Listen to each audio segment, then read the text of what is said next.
আসসালামু আলাইকুম dear viewers. আজকে অত্যন্ত একটু গুরুত্বপূর্ণ লেসন নিয়ে আপনাদের সামনে হাজির হলাম। আমরা অনেক এই ডাই দিয়ে আমরা অনেক শব্দ পেয়ে থাকি, যেগুলো আমরা প্রিপোজিশনের সাথে থাকে, যেগুলোর অর্থ আমরা ভালো করে বুঝতে পারি না, দেখে আমরা আনসার করতে পারি না।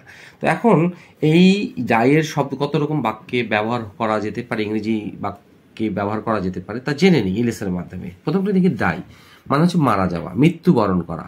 হ্যাঁ, এটার একটা অল্টারনেটিভ হচ্ছে kick the bucket, idioms. Breathe one's last, এটাও মারা যাওয়া। গিভ আপ দ্য ঘোস্ট, এটাও মারা যাওয়া। ডাই মানে মারা যাওয়া, এইখানে লেখা আছে। পাস অ্যাওয়ে, মৃত্যুবরণ করা বা মারা যাওয়া। ডিপার্ট দিস লাইফ, এই জীবন ছেড়ে চলে যাওয়া অর্থাৎ মৃত্যুবরণ করা। পপ আপ, এক্সপায়ার, ক্রপ, এটা স্ল্যাং ল্যাঙ্গুয়েজ, এটা নাও এক্সপায়ার ভালো। ক্যাশ ইন ওয়ান্স চিপস, এটা রেয়ার ইউজ হয়, যার অর্থে মারা যাওয়া, মৃত্যুবরণ করা। আচ্ছা, এখন আমরা প্রিপোজিশনের সাথে এই ভার্বের সাথে প্রিপোজিশন বসাবো আর কি। এগুলোকে বলা হয় ফ্রেজাল ভার্ব। হ্যাঁ, একই শব্দ ভার্ব ব্যবহার করে বিভিন্ন রকম প্রিপোজিশন বিভিন্ন অর্থ আসে। দেখে নিই আমরা। এই ডাইয়ের সাথে অফ, আবার এই ডাইয়ের সাথে ফ্রম, যার অর্থ কোনো রোগে মারা যাওয়া। আচ্ছা, ডাই অফ শেম, লজ্জায় মরে যাওয়া, মানে ভীষণ লজ্জা পাওয়া। ডাই ফ্রম হচ্ছে কিছুতে মারা যাওয়া। এখন প্রশ্ন হচ্ছে এখানেও ডাই ফর্ম, এখানেও ডাই ফ্রম, এটা আসতেছি পরে ব্যাখ্যা দেবো। ডাই ফর কারোর জন্য মারা যাওয়া।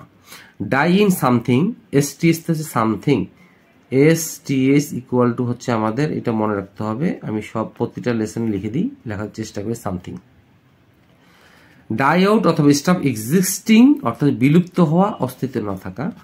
ডাই আউট আছে কেন, ডাই অফ হচ্ছে die one after another until there is no one left, মানে ধপধপ করে পড়ে মারা যাওয়া, একটার পর একজন মারা যাওয়া, একের পর এক কিছু মারা যাওয়া।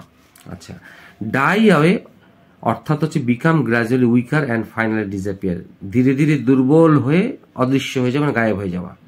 আচ্ছা, এই যে দুর্বল হয়ে অবশ্যই গায়েব হয়ে যাওয়া। ডাই ব্যাক অথবা if A plant dies back, আমি একটা এক্সাম্পল দিয়েছি। যদি কোনো গাছ শুকিয়ে যায়, মরে যায়, it loses its leaves but it remains alive, মানে তার মারা যেতে পারে, তার পাতা কি হবে, গাছের পাতা ঝরে যেতে পারে, কিন্তু এটা জীবিত থাকে। মানে গাছের পাতা ঝরে যাওয়া কিন্তু গাছ জীবিত থাকা, এরকম একটা অর্থ প্রকাশ করতে এটা ব্যবহৃত হয়, ডাই ব্যাক। আচ্ছা, ডাই ডাউন অথবা be gradually less strong, loud অথবা নোটিসেবল, যার অর্থ হচ্ছে আগুনের তেজটা বা আগুনের শব্দ বা যেখানে এটা কমে যাওয়া, যে কোনো একটা আমরা বুঝবো। এটা এক্সাম্পল ফলো করলে আমাদের এগুলো ক্লিয়ার হয়ে যাবে এগুলো। আচ্ছা, এখন দেখে নিই 1 নম্বর এক্সাম্পলটি, ডাই মারা যাওয়া। তারপরে আসবো আমরা হচ্ছে ডাই অফ বা ডাই ফ্রম হচ্ছে কোনো রোগে মারা যাওয়া। তো আমি 1 নম্বর এক্সাম্পলটা দেখি। তিনি 80 বছর বয়সে মারা যান 2020 সালে। হি ডাইড, পাস্ট টেন্স ইনডিফিনিট, 2020, এখন 2025 চলতেছে। তো এটা হচ্ছে ভার্ব টু। এগুলো প্রত্যেকটি কিন্তু ভার্ব টু আমাদের। হ্যাঁ, এগুলো প্রত্যেকটাই আমাদের ভার্ব টু।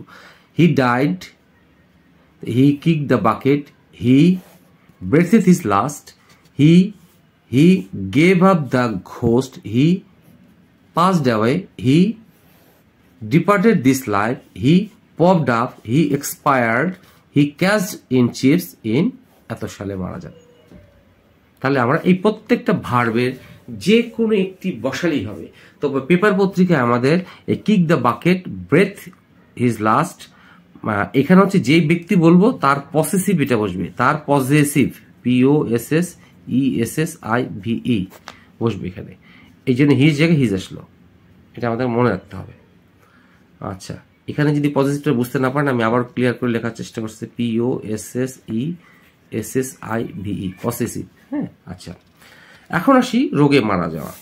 ছেলেটি টাইফয়েডে মারা যায়। এখন বুঝতে হবে the boy died of typhoid আর অথবা ডাইড ফ্রম টাইফয়েড। আমাদের বিভিন্ন বিশ্ববিদ্যালয়ের পরীক্ষাতে কিন্তু আমাদের একটা ভ্রান্ত ধারণা থাকে, শুধুমাত্র ডাই অফ মানে হচ্ছে রোগে মারা যাওয়া।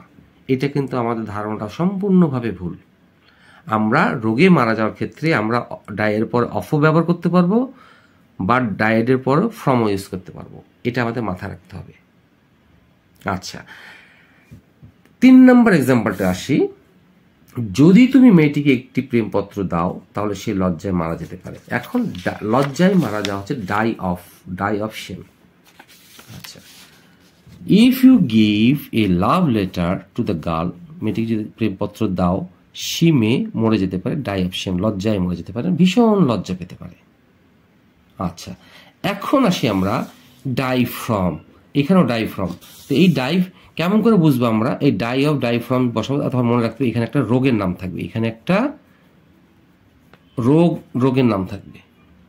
কিন্তু দেখেন এখানেও ডাইড ফ্রম বসেছে। কোনো কিছু, যেমন লোকটি অতিরিক্ত আহারের ফলে মারা যায়, দ্য ম্যান ডাইড, মারা যায় মানে মারা গিয়েছিল দিলাম। এই যে ওভারটিং মানে অতিরিক্ত আহারের কারণে মারা যায়, তার মানে এটা কোনো রোগ না, সেই জন্য এখানে ফ্রম বসলো। তাহলে আমরা এই জায়গাটা ক্লিয়ার, ডাই ফ্রম এখানেও ডাই অফ বা ফ্রম বসানো যেতে পারে। তো এখানে রোগ, আমরা রোগটা নির্ণয় করবো সবসময়। মনে রাখতে হবে যেখানে প্রিপজিশন বসাবো তার বামের শব্দ এবং ডানের শব্দ বসায় তারপর প্রিপজিশনটা ফর্ম বসাতে হবে। তাহলে আমার এখানেও ফর্ম বসাতে পারি, অফ বসাতে পারি, যেহেতু রোগ। আর এইখানে শুধুমাত্র ফর্মই বসবে, এখানে আর অফ বসালে চরমভাবে ভুল হয়ে যাবে। আশা করি আপনাদেরকে বোঝাতে পেরেছি। এখন পরের পেজে চলে যাই। এখন আসি ডাইড ফ্রম। হ্যাঁ, দিনমজুরটি খুব পরিশ্রমের কারণে মারা গিয়েছিল। The day labourer died from hard work. অতিরিক্ত কি কারণে? কঠোর পরিশ্রমের কারণে মারা গিয়েছিল। আচ্ছা, এখন আসি ডাই ফর কারোর জন্য মারা যাওয়া। আচ্ছা, সে দেশের জন্য মারা যায় মানে মারা গিয়েছিল। তাহলে he died past indefinite tense verb two for the country, এই জন্য এখানে ফর বসলো, এই দেশের জন্য মারা গেল। কিন্তু আর এখানে হচ্ছে কেন ফ্রম বসলো? অতিরিক্ত কাজের কারণে সে মারা গিয়েছিল। এখন আসি আমরা, তারপর সে ডাই ইন সামথিং, কিছুতে মারা যাওয়া। সাধারণত আমরা সেখানে ঋণ বা কোনো বয়সে মারা যাওয়া এরকম একটু অর্থ পাবো, অর্থাৎ এই প্রিপজিশনের পর হয় বয়স থাকবে বা ঋণ থাকবে, এরকম কিছু একটা। এখন আমরা 7 নম্বর এক্সাম্পলটা দেখবো এবং 8 নম্বর এক্সাম্পলটা দেখবো। ভাগ্যের কি পরিহাস যে লোকটি অনেক ঋণ রেখে মারা গেছেন। The irony of fate is that, এই ভাগ্যের পরিহাস যে, এটার ইংরেজি হচ্ছে এটা। The irony of fate is that the man died, মারা গিয়েছিল কি? হেভিলি, মানে অনেক, এখানে হেভিলি ইন ডেপ্ট, অনেক ঋণ রেখে সে মারা যান। এখন আসি আমরা 8 নাম্বার। ভাগ্যের কি পরিহাস যে, the irony of fate is that, এটা মনে রাখতে হবে। লোকটি সড়ক দুর্ঘটনায় মারা গিয়েছিলেন। The man died in a road crash, আর ইন এ রোড অ্যাক্সিডেন্ট মারা যাবে, একই এটা বসাতে যাবে। In a road accident, ACCIDENT, এটাও বসানো যেতে পারে। এই ক্র্যাশও দিতে পারি আমরা, CRASS, এটা বসাতে পারি। আচ্ছা, তাহলে আমাদের 7 এবং 8 একই, এই দুটো হচ্ছে একই। আচ্ছা, এখন হচ্ছে ডাই আউট, মানে বিলুপ্ত হয়ে যাওয়া বা অস্তিত্ব না থাকা। এখন দেখে নিই 9 নম্বর এক্সাম্পলটি আমরা। এই প্রজাতি প্রায় বিলুপ্তির পথে, কারণ ইহার বাসস্থান ধ্বংস করা হচ্ছে। দিস স্পিসিস ইজ, এই প্রজাতি, this species is dying out, মানে বিলুপ্ত হয়ে যাচ্ছে অথবা ডাইং। হয় আমরা এটা বসাবো, নতুবা আমরা এটা বসাবো, নতুবা আমরা এটা বসাবো, নতুবা এটা বসাবো। অর্থাৎ the species dying out, the species is dying, the species is disappearing, the species is vanishing. প্রত্যেকটা অর্থ হচ্ছে বিলুপ্তি হয়ে যাচ্ছে, বিলুপ্তি পথে হয়ে যাচ্ছে। কি জন্য? বিকজ ইটস হ্যাবিটেটস, মানে ইয়ার বাসস্থান, এই হ্যাবিটেট অর্থ হচ্ছে বাসস্থান, ইজ বিং ডিস্ট্রয়েড, তাদের বাসস্থান ধ্বংস হওয়ার কারণে এই প্রজাতি প্রায় বিলুপ্তির পথে, প্রায় ধ্বংস হয়ে যাচ্ছে বা শেষ, বিলুপ্ত হয়ে যাচ্ছে। Is dying out, is dying, is disappearing, is vanishing. আশা করি বোঝাতে পেরেছি। অথবা এটাকে অথবা দিয়ে এইভাবে করা যায়, দ্য স্পিসিস ইজ, এই is on the verge of extinction, এটা হচ্ছে বিলুপ্তির পথে।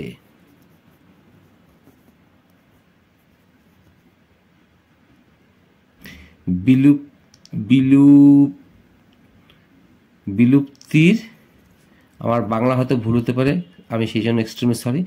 বিলুপ্তির পথে মানে ধ্বংসের পথে, বিলুপ্তির পথে। Because it's habitats is being destroyed, কারণ ইহাদের বাসস্থান, হ্যাবিটেটস, ধ্বংস করে দেওয়া হচ্ছে।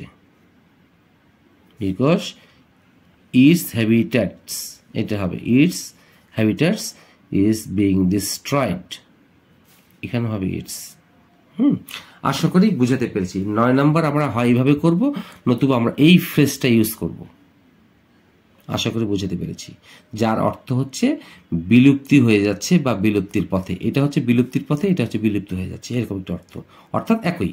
আচ্ছা, এখন আসি আমরা ডাই অফ, যার অর্থ হচ্ছে die one after another until there are no one left, মানে এক কথায় একের পর এক মারা যাওয়া, ডাই অফ। এখন আসি আমরা 10 নম্বর এক্সাম্পলে। পাখিগুলো তীব্র গরমে তাপদাহে একের পর এক মারা যাচ্ছে। The birds are dying off. আশা করি বুঝাতে পেরেছি, মারা যাচ্ছে এর অর্থ হচ্ছে dyeing one after another.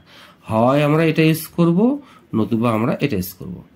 In the intense hit, মানে তীব্র গরমে, এই তীব্র গরমের কারণ হচ্ছে, এই তীব্র গরমে হচ্ছে ইন দ্য ইন্টেন্স হিট। হয় আমরা ডাইং অফ দেবো, অথবা ডাইং ওয়ান আফটার অ্যানাদার দেব, একের পর এক গরমে মারা যাচ্ছে।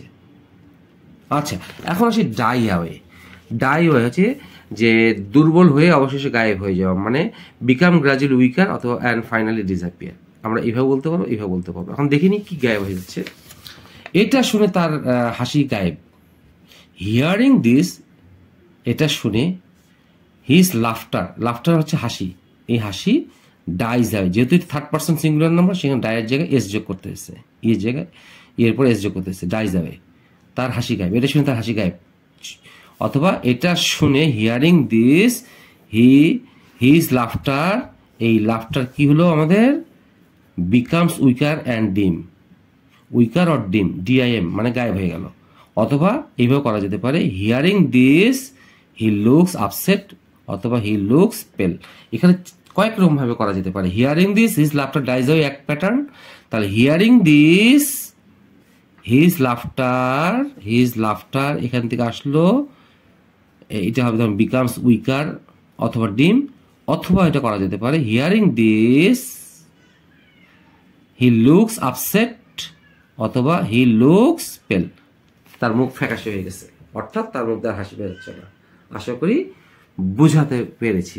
এখন আসি এখন 12 নাম্বারটা, ডাইড অ্যাওয়ে, ডাই অ্যাওয়ে। এখন 12 নম্বর এক্সাম্পলটা আমরা দেখি। অবশেষে আগুনের তাপ কমে গেল, তাপটা কমে গেল মানে গায়েব হয়ে গেল এক কথায়। Finally the heat of the fire, আগুনের তাপ কি ডাইড অ্যাওয়ে। এটা ভার্ব টু কেন হলো, পাস্ট ইনফিনিটিভ করানো দেখানোর চেষ্টা করা হয়েছে। The heat of the fire died away অথবা বিকেম লেস স্ট্রং, মানে আগুনের তেজটা কমে গেল। তাহলে হয় আমরা এটা ইউজ করব, নতুবা আমরা এটা ইউজ করব। আশা করি বুঝতে পেরেছি। আজকের লেসনের লাস্টটা হচ্ছে আপনার ডাই ডাউন, ওই তেজ কমে যাওয়া। এটা 12 এবং 13 দেখেন। 12 নম্বরটা দেখালাম, এখন 13 নম্বরটা। এই পুরনো আম গাছটির পাতা ঝরে গেছে, পাতা ঝরে গেছে কিন্তু বেঁচে আছে। আচ্ছা সরি, এটা হচ্ছে হ্যাঁ, এটা হচ্ছে আমার এই ডাই ব্যাক, এটা আমি আসলে শেষে এটা এটা এটা এটা শেষে দেখানো হয়েছে, এটা আগে দেখানো হলো, তারপর এটা। আচ্ছা, এই 13 নম্বর এক্সাম্পল এটা। The old mango tree has lost his leaves, মানে আম গাছটি তার পাতা হারিয়ে ফেলেছে, অর্থাৎ গাছটা মরে গেছে। But it is still alive, still, এটা এখনো বেঁচে আছে। আমরা হয় এটা করব, নতুবা এই প্যাটার্নে করব। The old mango tree dies back অর্থ হচ্ছে মরে ফিরে আসা, মানে এখনো জীবিত আছে সে, পাতা ঝরে গেছে কিন্তু সে বেঁচে আছে। আশা করি আপনাদের এই ডায়ের উপর লেসনটি অবশ্যই ভালো লেগে থাকবে। এই ভালো লেগে থাকলে আপনারা যারা জব হোল্ডার বা জব খুঁজছেন, জব সিকার, যারা অ্যাডমিশন সিকার, যারা ভালো করে ইংরেজিতে লিখতে বা বলতে চান, তাদের জন্য এই লেসনটি অত্যন্ত গুরুত্বপূর্ণ। আশা করি আপনাদের ভালো লেগে থাকবে। ভালো লেগে থাকলে বেশি করে লাইক, শেয়ার, কমেন্টস করবেন। আসসালামু আলাইকুম।